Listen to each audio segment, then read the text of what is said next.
Hi students, नमस्ते, good morning. मैं हूं संदीप कुमार और आप देख रहे हैं मेरा channel study with Sandeep sir. आज की इस वीडियो में मैं आपके लिए लेके आया हूं राजस्थान बोर्ड का माध्यमिक परीक्षा यानी 10th क्लास का जो एनुअल एग्ज़ाम मार्च में हुआ है उसका जो सॉल्यूशन है वो हम इस वीडियो में करेंगे। तो आइए हम शुरू करते हैं। और शुरू करने से पहले आप अगर मेरे साथ नहीं जुड़े हुए हैं तो प्लीज़ मेरे चैनल को लाइक करें, शेयर करें और सब्सक्राइब करें। आइए हम शुरू करते हैं। ये परीक्षार्थियों के लिए सामान्य निर्देश हैं कि अपना नाम वगैरह लिखें। सारे क्वेश्चन जो हैं वो कंपलसरी हैं और प्रत्येक प्रश्न का उत्तर दी गई उत्तर पुस्तिका में ही लिखें। तो ये इस तरह के जो हैं दिए हुए हैं, ये मतलब 22 तक टोटल क्वेश्चन हैं। यहाँ खंड ए सेक्शन ए से हमारा जो पेपर है वो स्टार्ट होता है। ये ऑब्जेक्टिव टाइप क्वेश्चन है, वस्तुनिष्ठ प्रश्न है। तो हम इनको वन बाय वन हल करते हैं। पहला क्वेश्चन है 1871 में राजा विलियम प्रथम को किस देश का सम्राट घोषित किया गया? A B C D 4 option दिए गए हैं इसमें। तो इसका उत्तर है जर्मनी। जर्मनी का एकीकरण जो हुआ था तो वहाँ की ये बात है। 1871 में जर्मनी के राजा ड्यूक विलियम प्रथम जो थे उनको जर्मनी का राजा घोषित कर दिया गया था, सम्राट घोषित कर दिया गया था। दूसरा क्वेश्चन, द्वितीय विश्व युद्ध कितने वर्षों तक चला था? तो द्वितीय विश्व युद्ध आप जानते हैं सभी 1939 में शुरू हुआ था और जापान पर अणु बम गिराया गया था 1945 में। तो 6 वर्षों तक ये चला था। तीसरा क्वेश्चन, बंगाल में देश की पहली जूट मिल किस वर्ष आरंभ हुई? तो बंगाल में ये ज्योग्राफी से हमारा क्वेश्चन है। रिसरा एक जगह है जहाँ पर पहली जूट मिल 1855 में शुरू की गई थी। चौथा क्वेश्चन, भारत में सर्वप्रथम प्रिंटिंग प्रेस कहाँ स्थापित की गई? देखो, अगर आपने याद किया होगा, अगर याद ना भी किया हो तो देखिए कई बार क्या होता है, आप गैस से भी सही उत्तर लिख सकते हैं। वो कैसे? तो आपको ये पता होना चाहिए कि सबसे पहले भारत में जो थे वो प्रिंटिंग प्रेस पुर्तगाली लेके आए थे और पुर्तगालियों का जो बेस था भारत में वो गोवा में था। तो कहाँ स्थापित की गई? वो गोवा में स्थापित की उन्होंने। पांचवा क्वेश्चन, कृषि वर्ष में एक से अधिक बार बोया गया क्षेत्र क्या कहलाता है? तो 4 ऑप्शन है इसमें भी। तो इसमें इसका सही उत्तर है शुद्ध बोया गया क्षेत्र। नेट शोन एरिया बोलते हैं उसको, शुद्ध बोया गया क्षेत्र होता है। छठा क्वेश्चन, विश्व की लगभग कितनी प्रतिशत जैव विविधता भारत में पाई जाती है? तो भारत जैव विविधता के मामले में एक धनी देश है और 8% जो जैव विविधता है वो भारत में पाई जाती है। सातवां क्वेश्चन, ये भी ज्योग्राफी से है। निम्न में से कौन सा उद्योग चूना पत्थर, सिलिका और जिप्सम को कच्चे माल के रूप में प्रयुक्त करता है? तो इसमें भी 4 ऑप्शन दिए हैं। तो जान रहे होंगे आप, सीमेंट जो उद्योग होता है वहाँ ये जो मटेरियल होता है चूना पत्थर, सिलिका और जिप्सम, ये कच्चे माल के रूप में इस्तेमाल किया जाता है। 8वां क्वेश्चन है, वायु परिवहन का राष्ट्रीयकरण किया गया? तो वायु परिवहन का राष्ट्रीयकरण किया गया था 1953 में, 1953 में। 9वां क्वेश्चन, ये सिविक्स से हैं। सामुदायिक सरकार की व्यवस्था किस देश में की गई? सिंपल सी बात है, बेल्जियम और श्रीलंका का एग्जाम्पल दिया गया है सत्ता का बंटवारा या सत्ता की साझेदारी में। तो हमने देखा था कि बेल्जियम में सामुदायिक सरकार की व्यवस्था थी। 10वां क्वेश्चन, भारतीय संविधान में कंप्यूटर सॉफ्टवेयर निम्न में से किस विकल्प में आता है? हमें पता है कि भारतीय संविधान में जो अलग अलग विषय हैं उनके लिए 3 सूचियाँ बनाई गई हैं और कुछ ऐसे विषय जो बाद में आए, जैसे कंप्यूटर सॉफ्टवेयर ये बाद का विषय है, उस समय कंप्यूटर इंजीनियरिंग इतनी नहीं थी। तो ये बाकी बचे हुए जो विषय हैं, अवशिष्ट विषय हैं, उसका ये विषय है। 11वां क्वेश्चन है, जाति को समुदाय का मुख्य आधार मानने वाला व्यक्ति क्या कहलाता है? तो इस तरह का जो व्यक्ति होता है उसको जातिवादी बोलते हैं। जातिवादी सोच होती है, जाति को समुदाय का आधार मानती है। 12वां क्वेश्चन है, कौन सा लोकतंत्र से बेहतर शासन है? तो हमारी जो पूरी किताब है सिविक्स की, उसमें हमने यही पढ़ा है कि लोकतंत्र सबसे बेहतर है। तो लोकतंत्र से बेहतर कौन है? कोई नहीं है। निम्नलिखित में से कौन सी एक असंगठित क्षेत्र से संबंधित गतिविधि है? तो विद्यालय में शिक्षक की संगठित क्षेत्र में आते हैं, अस्पताल में डॉक्टर भी संगठित क्षेत्र में आते हैं, कारखाने में श्रमिक ये भी संगठित क्षेत्र में आते हैं। दैनिक मजदूरी करने वाला जो मजदूर होता है ये असंगठित क्षेत्र में होता है। 14वां क्वेश्चन है, भारत में करेंसी नोट जारी कौन करता है? तो भारत में करेंसी नोट जारी करता है RBI, भारतीय रिजर्व बैंक। और 15वां क्वेश्चन, व्यापार अवरोधक के रूप में कर आरोपित किया जाता है। अगर व्यापार अवरोधक लगाने हो तो कर कहाँ पर लगेगा? निर्यात पर, आयात पर, पूंजी निवेश पर या सहायिका पर? तो इम्पोर्ट टैक्स लगेगा, आयात पर कर लग जाएगा, तो ये व्यापार अवरोधक का काम करता है। तो ये 15 क्वेश्चन थे, एक नंबर के हमने सॉल्व किए हैं। तो ये क्वेश्चन हरियाणा बोर्ड के लिए भी, CBSE के लिए भी इतने ही इम्पोर्टेंट है। और ये क्वेश्चन मैं अभी आपको दिखाता हूँ कि मैंने अभी 2 दिन पहले अपना एक वीडियो बनाया था, स्टडी विद संदीप सर, इसी चैनल पर मेरा वीडियो है। तो उसमें से ये बहुत सारे क्वेश्चन जो हैं वो रिपीट हुए हैं। तो ये हमारा 2 दिन पहले का वीडियो था। तो इसमें जैसे ये देखिए, ये बेल्जियम मॉडल की विशेषता है और इसमें स्पेशल लिखा था सामुदायिक सरकार के बारे में। तो एक ही सीधा क्वेश्चन यहाँ से आ गया है। दूसरा क्वेश्चन जैसे ये हम संघवाद वाले में से था, भारत में संघीय व्यवस्था, ये सत्ता का बंटवारा, तो इसमें हमने लिख रखा है बाकी बचे विषय इसमें कंप्यूटर सॉफ्टवेयर, तो ये आया हुआ है। तो ये जो क्वेश्चन था जैसे वायु परिवहन के बारे में हमने ये लिखा था यहाँ 1953 में वायु परिवहन का राष्ट्रीयकरण किया गया था। आगे क्वेश्चन नंबर 2 है, रिक्त स्थानों की पूर्ति करो। सिंपल है ये भी। अफ्रीका में 1890 के दशक में नामक बीमारी बहुत तेज़ी से फैल गई। तो ये कौन सी बीमारी थी? ये बीमारी थी रिंडरपेस्ट, पशुओं का प्लेग था। ये 1890 के दशक में ये फैला था। दूसरा क्वेश्चन है, मशीन युग के आने से पहले अंतर्राष्ट्रीय कपड़ा बाजार में भारत के रेशमी और उत्पादों का ही दबदबा। तो रेशमी के साथ साथ भारत का जो सूती कपड़ा था उसका एक बहुत ही दबदबा था वर्ल्ड मार्केट में। तीसरा क्वेश्चन ये फिर जैसे हमारे नोट्स में से ही आया है, खदीन राजस्थान के ज़िले में पाए जाते हैं। तो खदीन जो है राजस्थान के जैसलमेर ज़िले में पाए जाते हैं। ये हो गया। उसके बाद चौथा क्वेश्चन है जैसे बेल्जियम की राजधानी। तो ये भी जैसे आप देखिए स्टडी विद संदीप सर, ये हमने नोट्स बनाए थे, उसमें ये राजधानी जो है इनकी ब्रुसेल्स है। तो बेल्जियम की राजधानी ब्रुसेल्स। श्रीलंका में को राजकीय धर्म के रूप में अंगीकार किया गया है। तो ये भी श्रीलंका में, ये भी हमारा यहीं से क्वेश्चन है, जैसे हम पढ़ रहे थे इसमें। श्रीलंका में बहुसंख्यक बस्ती बौद्ध धर्म जो है वो श्रीलंका का राजकीय धर्म है। तो श्रीलंका में कौन सा हो गया? बौद्ध धर्म, ये इसका उत्तर हो गया। अगला क्वेश्चन है, तृतीय क्षेत्र को, तो तृतीय क्षेत्र को सेवा क्षेत्र भी कहा जाता है। सातवां क्वेश्चन है, बहुराष्ट्रीय कंपनियों द्वारा किए गए निवेश को, तो investment by the multinational corporation is called विदेशी निवेश। बहुराष्ट्रीय कंपनियां जो निवेश करती हैं, विदेशी कंपनियां, उनको विदेशी निवेश बोलते हैं। आगे तीसरा क्वेश्चन है, ये अति लोकतात्मक क्वेश्चन है, इनका उत्तर एक शब्द या एक पंक्ति में देना है। तो सबसे पहले है सुलेखन किसे कहते हैं? ये हिस्ट्री का क्वेश्चन है। तो ये प्रिंटिंग आने से पहले क्या होता था, एक कला थी जिसमें कुछ लोग पारंगत होते थे जिनको खुशनवीस बोला जाता था, और वो क्या करते थे, बहुत ही सुंदर लेखनी, बहुत ही सुंदर लिखाई में लेख लिखते थे। तो यानी सुंदर लिखने की जो कला है उसको सुलेखन बोलते हैं, सुंदर लिखने की कला। और इसका बहुत ज़्यादा इम्पोर्टेंस था प्रिंटिंग प्रेस आने से पहले। दूसरा क्वेश्चन है, रोमन कैथोलिक चर्च की कुरीतियों की आलोचना करते हुए किस धर्म सुधारक ने अपनी 95 स्थापनाएं लिखी? ये लिखने वाले थे मार्टिन लूथर। तीसरा क्वेश्चन है, रस सुंदरी देवी ने आमार जीवन नामक अपनी आत्मकथा किस भाषा में लिखी? तो रस सुंदरी देवी जो थी उसने अपनी आत्मकथा आमार जीवन के नाम से है, ये लिखी थी बांग्ला भाषा में, बांग्ला भाषा। अगला क्वेश्चन है चौथा, जैव विविधता क्या है? तो जैव विविधता क्या होती है? पृथ्वी पर विभिन्न प्रकार की वनस्पति और प्राणी जात का पाया जाना, ये जैव विविधता होती है। तो पृथ्वी पर विभिन्न प्रकार की प्रजातियां, चाहे पौधों की हों या प्राणियों की हों, तो उनका पाया जाना जैव विविधता है। इससे रिलेटेड एक क्वेश्चन भी आया हुआ है, जैसे कि 8% जो जैव विविधता है वो भारत में है, अलग अलग तरह के पेड़ पौधे भारत में पाए जाते हैं। पांचवा क्वेश्चन क्या है, जल प्रदूषण के मुख्य कारण क्या है? तो ये भी हमारा उसी वीडियो से क्वेश्चन आया है, मैं आपको नोट्स में दिखाता हूँ।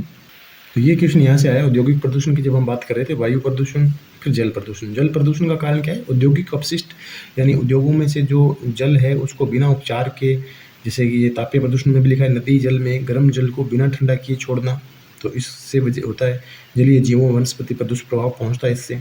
इसके अलावा घरेलू अपशिष्ट जो हैं, शहरों का जो गंदा पानी होता है वो नदियों में, झीलों में, तालाबों में डाल दिया जाता है। इसके अलावा अन्य कारण भी आप देख सकते हो, छोटे-छोटे कारण कि लोग पशुओं को उनमें नहलाते हैं या पशुओं को पानी पिलाना या वहाँ पर कपड़े धोना, नदी तल के किनारे, इस तरह के बहुत सारे कारण हैं। सामान्य सा है ये क्वेश्चन है। तो श्रीलंका में 1956 में किस भाषा को राजभाषा घोषित किया गया?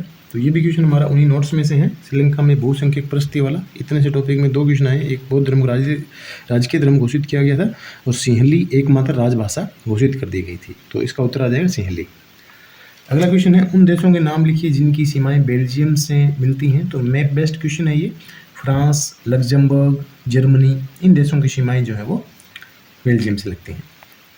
8वां क्वेश्चन है, भारत में भूगोल, संस्कृति अथवा जातीयताओं के आधार पर भी राज्यों का गठन किया गया, कोई एक उदाहरण लिखिए। तो भारत में जो पहला राज्य बनाया गया आंध्र प्रदेश, भाषा के आधार पर उसका गठन हुआ। भारत के जितने भी साउथ इंडिया के जो राज्य हैं, भाषा के आधार पर, और मराठी भाषा को महाराष्ट्र बनाया गया, गुजराती भाषियों के लिए गुजरात बनाया गया, या संस्कृति के आधार पर ये राज्य से, जैसे कि पंजाब जो है वो पंजाबी कल्चर के लोगों का था। पंजाबी कल्चर से जो डिफरेंट कल्चर के लोग थे, हिंदी संस्कृति से मिलते जुलते लोग थे, तो उनके लिए हरियाणा राज्य बना दिया गया। तो लगभग बहुत सारे राज्य हैं जो इस आधार पर भारत में बने हैं। तो कोई भी एक राज्य का नाम आपको लिखना है। संगठित क्षेत्र में रोजगार की अवधि कैसी होती है? तो संगठित क्षेत्र में रोजगार की अवधि जो होती है निश्चित होती है, परमानेंट होती है, स्थायी होता है रोजगार। वैश्वीकरण की प्रक्रिया को उत्प्रेरित करने वाला प्रमुख कारक कौन सा है? तो वैश्वीकरण किस वजह से संभव हो पाया है? सारा काम टेक्नोलॉजी का है, तकनीक का है, प्रौद्योगिकी का है। अब बच्चों यहाँ से हमारा सेक्शन बी खंड ब स्टार्ट होता है। ये 2-2 अंकों के क्वेश्चन हैं। इनके उत्तर आपको लगभग 50 शब्दों में लिखने हैं, यानी 2, 3, 4 लाइनों तक इनके उत्तर लिखने हैं। तो इसमें चौथा क्वेश्चन शुरू होता है, प्रथम विश्व युद्ध के कोई 2 परिणाम बताइए। तो प्रथम विश्व युद्ध के परिणामों की अगर बात करें तो एक तो क्या हुआ, इससे जन धन की हानि हुई, जन धन की हानि। दूसरा, जैसे अर्थव्यवस्था को नुकसान हुआ, कृषि व्यापार सब ठप पड़ गए, उद्योग धंधे पिछड़ गए, राष्ट्र संघ का उदय हुआ। तो ऐसे बहुत सारे थे, इनमें से ये 3-4 लिख दो या और कोई भी लिख दो, तो ये आपका उत्तर सही होगा। 2 नंबर का है तो 4 पॉइंट लिख दो, बहुत है। 5वां क्वेश्चन है, औद्योगिकरण किसे कहते हैं? तो औद्योगिकरण ये सिंपल सी टर्म है, बड़े स्तर पर मशीनीकरण हो गया, इसमें हाथों की जगह काम मशीनों से होने लगा, उद्योगों में मशीनें आने लग गई, उत्पादन बहुत ज़्यादा होने लगा, हर काम अब जो है औजारों से होने लगा, छोटी से लेकर के बड़ी मशीनें आने गई और उनसे उत्पादन का जो स्तर था वो बहुत ही बढ़ गया। तो ये औद्योगिकरण था। 6वां क्वेश्चन है, मृदा निर्माण की प्रक्रिया का वर्णन कीजिए। तो मृदा निर्माण में आपको बताता हूँ। तो ये मैंने हिंट के लिए 3 पॉइंट लिख दिए। मृदा का निर्माण मेनली मुख्य तौर पर जनकशैल पर डिपेंड करता है। धीरे धीरे क्या होता है, जनकशैल का अपक्षय होता है। अपक्षय का मतलब होता है कि बारिश की वजह से या तापमान की वजह से, जलवायु की वजह से जनकशैल टूट फूट जाती है। टूट फूट के बाद उसका हवा के साथ या पानी के साथ बह करके वो कहीं दूसरी जगह जाके जमने लग जाती है, जमाव होता है। उसी के साथ जीवाश्मों का जमाव भी हो जाता है, पेड़ पौधे या जानवर जो हैं वो उसमें दब जाते हैं, और ये प्रक्रिया मतलब लाखों सालों तक चलती रहती है, और ताप और दाब के कारण लाखों वर्षों के बाद जो है वो जमाव जो है वो धीरे धीरे मृदा का रूप ले लेता है। तो ये मृदा निर्माण का प्रोसेस है। मृदा कैसी होगी वो इसी बात पे डिपेंड करता है कि वो कितने ताप में, कितने दाब में रही और कितना समय उसके फॉर्मेशन में लगा। तो अलग अलग लेयर्स उनके होरिजोन बनते हैं, ए होरिजोन, बी होरिजोन। तो इस तरह से ही मृदा निर्माण का प्रोसेस होता है। 7वां क्वेश्चन है, सिंचाई ने किस प्रकार फसल प्रारूप, मृदा एवं सामाजिक परिदृश्यों को परिवर्तित कर दिया है? तो ये मैंने कीवर्ड्स लिख दिए हैं। सिंचाई ने किस प्रकार फसल प्रारूप, मृदा एवं सामाजिक परिदृश्यों को बदल दिया है? तो फसल प्रारूप की बात करें तो वाणिज्य। इसके बाद ये 9वां क्वेश्चन है, आपके मतानुसार संघीय शासन की कोई 2 प्रमुख विशेषताएं कौन सी हैं? संक्षेप में लिखिए। तो ये भी हमने डिस्कस किया ये नोट्स में, संघवाद। तो संघीय व्यवस्था की विशेषताएं, ये 7 विशेषताएं हैं। सरकार के 2 या 2 से अधिक स्तर, एक ही नागरिक समूह पर शासन, अधिकार क्षेत्र संविधान में वर्णित, संविधान के मौलिक प्रावधानों में बदलाव, दोनों स्तर की सहमति आवश्यक होती है उसके लिए। सरकार के अधिकारों की व्याख्या अदालत करती है, वित्तीय स्वायत्तता होती है, दोहरा उद्देश्य है। तो इनमें से कोई भी 2 आपको लिखनी है। 10वां क्वेश्चन है, भारत में महिलाओं के साथ होने वाले भेदभावों के कोई 2 रूप स्पष्ट कीजिए। तो ये भी हमने नोट्स में लिखा है। जैसे ये टॉपिक है जाति, धर्म व लैंगिक मसले। और इसमें जैसे ये वर्तमान में महिलाओं की स्थिति, तो साक्षरता दर ये भी इंगित करती है कि उनकी साक्षरता दर जो महिलाओं की है वो काफ़ी कम है पुरुषों के मुकाबले। सरकारी नौकरियों में देख लीजिए, सामाजिक जीवन में उनकी भागीदारी देख लीजिए, खेलों में भागीदारी देख लीजिए, या उनका जो राजनीतिक प्रतिनिधित्व है अलग अलग राज्यों की विधानसभाओं में और देश की लोकसभा में, सब जगह वहाँ पर क्या है आपको भेदभाव देखने को मिलेगा। तो ये सारे तथ्य स्पष्ट करते हैं, तो इनमें से कोई भी दो बातें आपको लिखनी है। 11वां क्वेश्चन है, राजनीतिक दलों के समक्ष वंशवाद एक बड़ी चुनौती है, इस कथन पर अपना मत स्पष्ट कीजिए। तो ये हमने जहाँ नोट्स बनाए थे राजनीतिक दलों की चुनौतियाँ, तो इसमें दूसरी चुनौती है वंशवाद की चुनौती। तभी हमने इसको एक्सप्लेन किया था। तो वंशवाद क्या है कि जो विभिन्न राजनीतिक दल हैं, उनके जो मुखिया हैं, उनके जो संरक्षक हैं, वो क्या करते हैं कि जब टिकट का बंटवारा करते हैं, बड़े बड़े पद जब होते हैं, तो वो केवल अपने ही परिवार के रिश्तेदार संबंधियों को ही दिए जाते हैं। नए लोग जो हैं, जो कार्यकर्ता हैं, उनको आगे आकर के बड़े पद तक पहुंचने का मौका बहुत ही कम मिलता है। तो ये वंशवाद की चुनौती है। 12वां क्वेश्चन है, लोकतंत्र में सामाजिक विविधताओं के सामंजस्य हेतु किन शर्तों को पूरा किया जाना आवश्यक है? किन्हीं दो शर्तों को स्पष्ट कीजिए। तो लोकतंत्र में सामाजिक विविधताएं हर जगह विद्यमान होती हैं, उनमें सामंजस्य स्थापित करने हेतु क्या किया जाना चाहिए? तो दो बातें पूछनी है। एक तो देखो, इसके लिए जरूरी होता है सत्ता की साझेदारी। अगर लोकतंत्र में सत्ता की साझेदारी करेंगे तभी अलग अलग सामाजिक समूहों के बीच जो है जो सामंजस्य है वो स्थापित हो पाता है। दूसरी बात अगर आप क्लिक करना चाहें तो जैसे कि अल्पसंख्यक समूह जो होते हैं, तो अल्पसंख्यकों को सुरक्षा देनी होती है। तो ये दो बातें आप ले सकते हो। इसके अलावा और भी बहुत सारी बातें हैं। तो सामाजिक विविधताओं में सामंजस्य के लिए हर व्यक्ति में समानता होनी चाहिए, बराबर अधिकार दिए जाने चाहिए, हर समूह को अपनी बात रखने का मौका मिलना चाहिए, जो अल्पसंख्यक लोग हैं उनका राजनीति में उचित प्रतिनिधित्व होना चाहिए। तो बेल्जियम मॉडल की जो विशेषताएं हैं वो सारी सामंजस्य की स्थापना के लिए ही हैं। अगला जैसे क्वेश्चन है, शिशु मृत्यु दर से आप क्या समझते हैं? तो सिंपल बात है, शिशु मृत्यु दर का मतलब होता है कि किसी भी राज्य में या किसी भी देश में एक वर्ष में पैदा होने वाले प्रति 1000 बच्चों पर उनमें से कितने बच्चे ऐसे हैं जो एक वर्ष की आयु प्राप्त करने से पहले जो बच्चे मर जाते हैं ना, तो उनकी जो दर होती है उसको बोलते हैं शिशु मृत्यु दर। यानी मान लीजिए भी कोई एक राज्य है, वहाँ पर 1000 बच्चों के पीछे मान लीजिए 22 बच्चे मान लीजिए मर जाते हैं एक वर्ष के अंदर, तो मानेंगे कि शिशु मृत्यु दर 22 है। शिशु मृत्यु दर किसी भी राज्य की जो स्वास्थ्य स्थिति होती है उसके बारे का एक महत्वपूर्ण इंडिकेटर होता है। अगर शिशु मृत्यु दर अगर ज़्यादा है, इसका मतलब कि वहाँ जो स्वास्थ्य सुविधाएं हैं वो अच्छी नहीं है। 14वां क्वेश्चन है, विश्व व्यापार संगठन के दो कार्य लिखो। तो विश्व व्यापार संगठन का उद्देश्य है वैश्विक व्यापार को बढ़ावा देना और व्यापार अवरोधकों की समाप्ति करना। विकासशील देशों की पहल पर, विकसित देशों की पहल पर यह बनाया गया था और विश्व व्यापार को बढ़ावा देना इसका मुख्य उद्देश्य था। 15वां क्वेश्चन है, उपभोक्ता जागरूकता के कोई दो उपाय लिखो।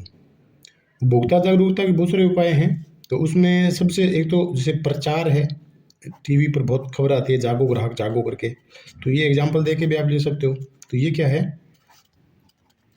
उपभोक्ता जागरूकता का तरीका है। दूसरा क्या है, उपभोक्ताओं को जागरूक करने के लिए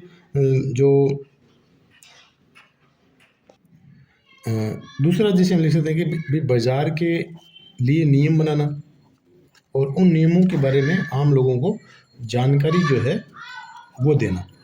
तो यहाँ से हमारा सेक्शन सी खंड 6 स्टार्ट हो जाता है। लगभग 100 शब्दों में उत्तर देने, 3-3 अंकों के ये क्वेश्चन है। पहला है जैसे नेपोलियन की संहिता का संक्षिप्त वर्णन कीजिए। तो बुक में सीधी लिखी हुई है नेपोलियन संहिता, इसमें कुछ 4-5 बातें हैं, जैसे आप देख सकते हैं यहाँ पर 1804 की नागरिक संहिता, जन्म पर आधारित विशेषाधिकार समाप्त कर दिए गए, कानून के सामने बराबरी, संपत्ति के अधिकार को सुरक्षित बनाना, तो प्रशासनिक विभाजनों को सरल बनाया, सामंती व्यवस्था को खत्म किया, किसानों को भू दासत्व और जागीरदारी शुल्कों से मुक्ति दिलाई, कारीगरों के श्रेणी संघों के नियंत्रणों को हटा दिया गया, यातायात और संचार के व्यवस्थाओं को सुधारा गया, किसानों, कारीगरों, मजदूरों और नए उद्योगपतियों ने नई मिली आज़ादी चखी, एक समान कानून बनाए गए। तो ये सब चीज़ें जो ही नेपोलियन संहिता की बातें हैं। इसी के अथवा में जैसे क्वेश्चन है, उदारवादी राष्ट्रवाद के क्या मायने थे? तो ये भी, तो उदारवादी राष्ट्रवाद ये भी इसी टॉपिक से यहाँ से सीधा लिया हुआ है। उदारवादी राष्ट्रवाद के क्या मायने थे? तो मध्य वर्गों के लिए, ये यहाँ से ही हमने नोट्स बनाए थे, 1 2 3 4 ये रहे।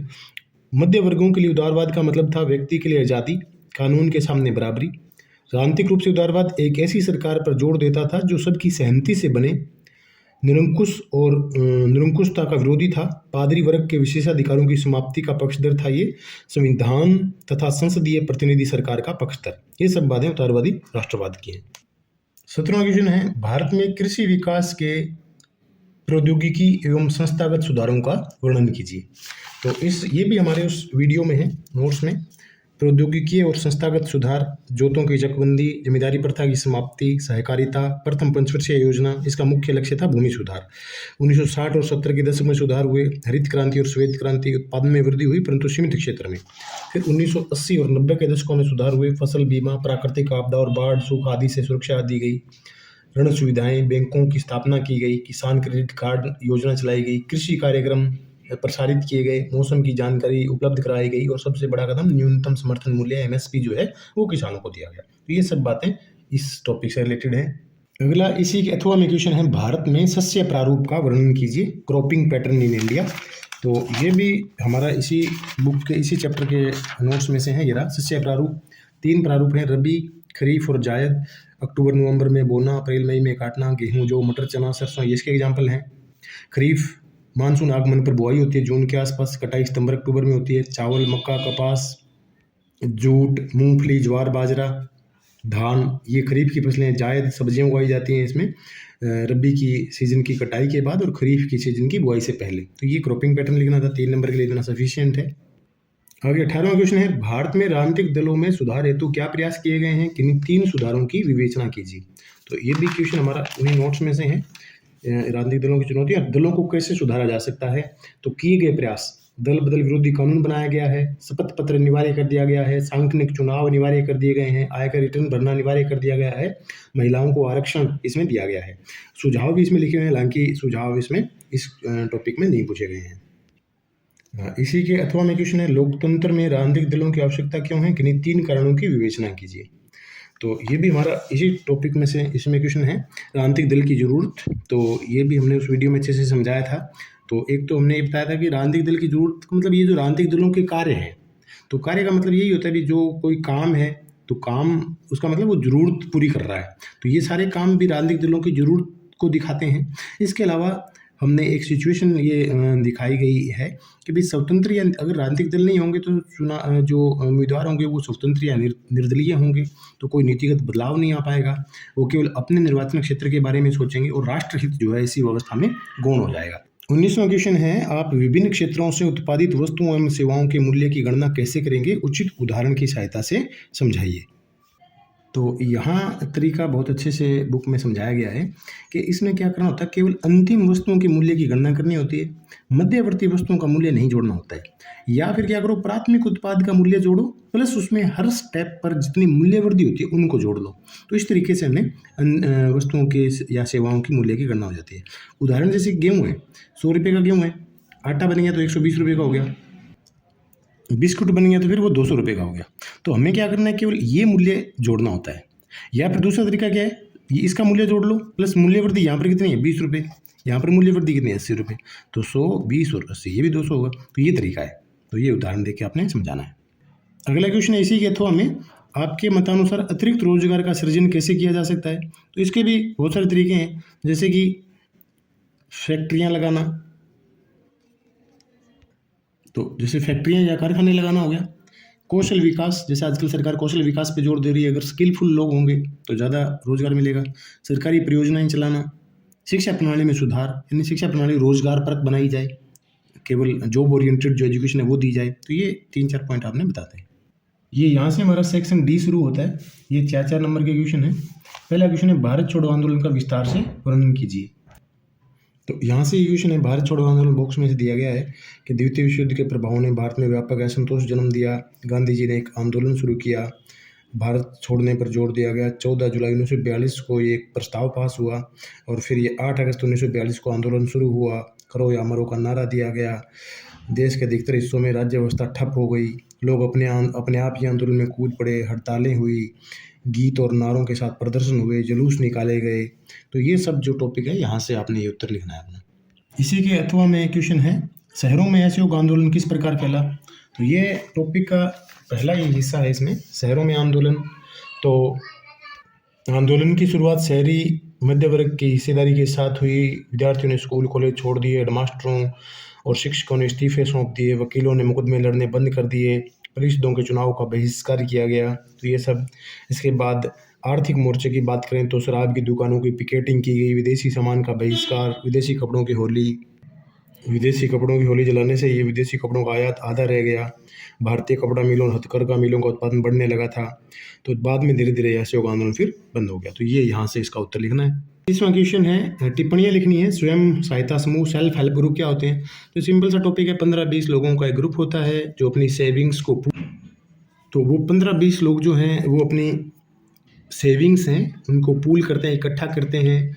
उसके आधार पर वो लंबे समय तक वो चलता है, तो बैंक उनको लोन भी दे सकता है।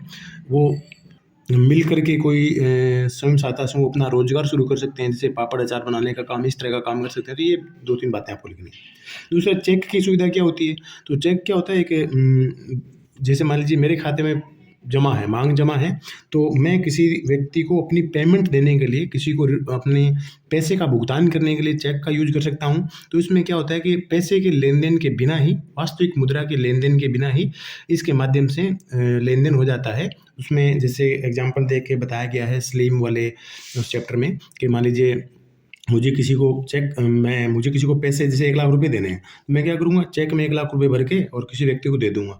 तो फिर वो मेरे खाते से पैसे निकल जाएँगे और उसके खाते में जमा हो जाएँगे। अगला है, बैंक की ऋण संबंधी गतिविधियों पर एक संक्षिप्त लेख लिखिए। तो बैंक एक मीडिएटर का काम करता है। जिन लोगों के पास ज़्यादा पैसा होता है उनसे पैसा ले लेता है, तो वो पैसा जमा हो जाता है। उस पैसे पर उन लोगों को एक तो ब्याज मिलता है, दूसरा पैसा जो है उनका सुरक्षित रहता है, चोरी वगैरह का डर नहीं रहता है। दूसरी तरफ वो बैंक क्या करता है कि जो ज़रूरतमंद लोग हैं उनको वो लोन देता है, तो उस पर बैंक जो है उनसे ब्याज वसूली करता है। तो इस तरह से जो ज़रूरतमंद लोग होते हैं उनको पैसा उधार मिल जाता है। उस पैसे से वो अपना, जैसे कोई किसान है तो वो अपनी आवश्यकताओं को, निवेश संबंधी आवश्यकताओं को पूरा कर सकता है, व्यापारी अपना व्यापार कर सकता है। तो इस तरीके से जो है अर्थव्यवस्था में बैंकों का बहुत बड़ा योगदान होता है। तो ये 22वां क्वेश्चन है, ये मैप का क्वेश्चन है। इसमें ये 4 बातें बतानी, तापीय ऊर्जा संयंत्र बताने, नासिक, विजयवाड़ा, बरौनी और बोंगईगांव। ये मैप में यहाँ पढ़ते हैं। ये महाराष्ट्र में नासिक पड़ता है, बिहार में बरौनी, ये आसाम में बोंगईगांव है और ये यहाँ विजयवाड़ा है। इसके अलावा दूसरा अथवा में मैप है, उसमें भी ये तापीय ऊर्जा संयंत्र पूछे हैं, गांधीनगर, अमरकंटक, रामागुंडम और नामरूप। तो ये गांधीनगर, ये बिल्कुल मध्य प्रदेश और छत्तीसगढ़ की बाउंड्री पर अमरकंटक, रामागुंडम और ये यहाँ नामरूप। तो ये था बच्चों पूरा आरबीएससी का पेपर। हरियाणा बोर्ड के लिए, सीबीएसई के लिए ये बहुत इंपॉर्टेंट है। अगर आपको मेरी वीडियो पसंद आई हो तो please like, share and subscribe करें। Thank you.